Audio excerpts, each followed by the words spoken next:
Speech sir. माननीय सदस्य श्री दर्शन सिंह चौधरी जी, 3 minute में पक्का खत्म कीजिएगा जी। 3 मिनट। बहुत बहुत धन्यवाद सभापति महोदय, आपके माध्यम से मैं धन्यवाद देना चाहता हूं भारत के यशस्वी प्रधानमंत्री जी और हमारे युवा केंद्रीय मंत्री जी। आपके माध्यम से मैं ये कहना चाहता हूं कि अब हमारी हवाई सेवाएं, जो बार बार हमारे विपक्षी मित्र बोल रहे हैं कि हवाई चप्पल से हवाई सेवा तक की यात्रा, और ये वास्तविकता में बदल चुकी है। ये 2025 का भारत है,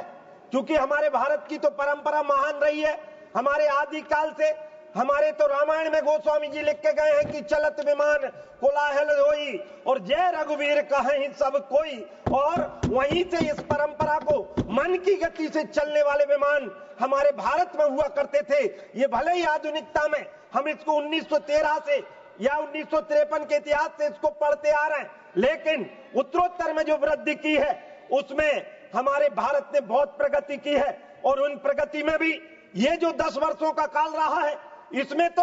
हम तुलना करें हमारे कांग्रेस नीति सरकार जो थी और हमारी सरकार, तो इनमें बहुत अंतर हमको समझ में आता है। उनकी सरकारों में जो उस समय हुआ करता था, बजट की दृष्टि से भी नगण्य बजट हुआ करता था उड्डयन विभाग के लिए, लेकिन अब हमारे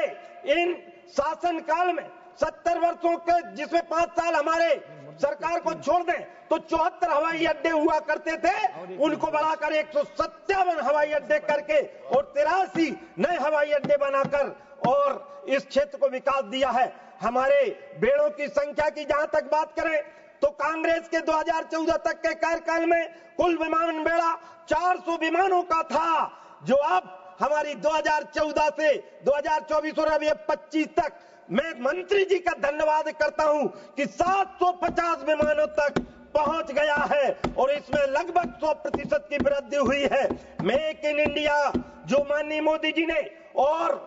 मेक इन इंडिया के साथ साथ जिन कंपनियों को, जिनमें आज जो विशेष हमारा वायुयान वस्तुओं के हित संरक्षण का जो विधेयक आया है और उसमें जिन कंपनियों को लाभ हुआ था उनको सहायता करते हुए इस जो हमारा ये विधेयक आया, संशोधन आया है, इस संशोधन से उन समस्त कंपनियों को जिंदा करने का काम किया जाएगा। आज हम देखते हैं ग्लोबल रेटिंग के अनुसार, ये मैं नहीं कह रहा, ये अंतर्राष्ट्रीय जो आंकड़े हैं वो बता रहे हैं कि 2030 तक विमानन विस्तार के लिए $170 बिलियन से अधिक निवेश करने की आवश्यकता होगी, जिसमें $150 बिलियन विमान आदेशों के लिए $24 बिलियन हवाई अड्डों के विकास विस्तार से होंगे। स्वदेशी इंजन का विकास किया जाएगा। और मैं आपके माध्यम से ये कहना चाहता हूं कि आज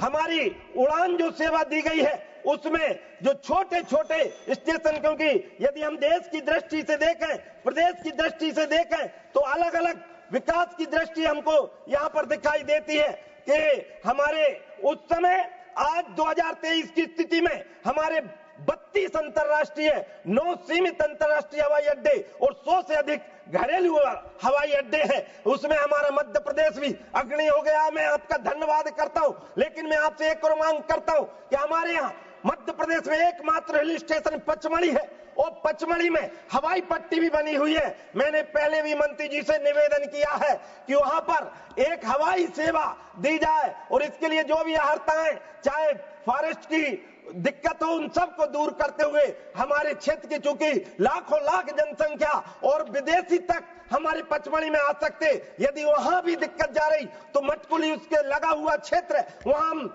जो जितनी जमीन यहाँ चाहिए, मध्य प्रदेश सरकार से बात हो गई है और उन सब से मैं आपसे अपील करता हूँ। एक मिनट आखिरी समाप्त जी से निवेदन करता हूं, वहां हवाई अड्डा जरूर देने का काम करें, नहीं तो हेलीकॉप्टर सेवा में हम हवाई चप्पल वालों को कम से कम हेलीकॉप्टर में बिठाने का काम अब करें, क्योंकि मंजिलें उनको मिलती हैं जिनके सपनों में जान होती है। अरे पंखों से कुछ नहीं होता,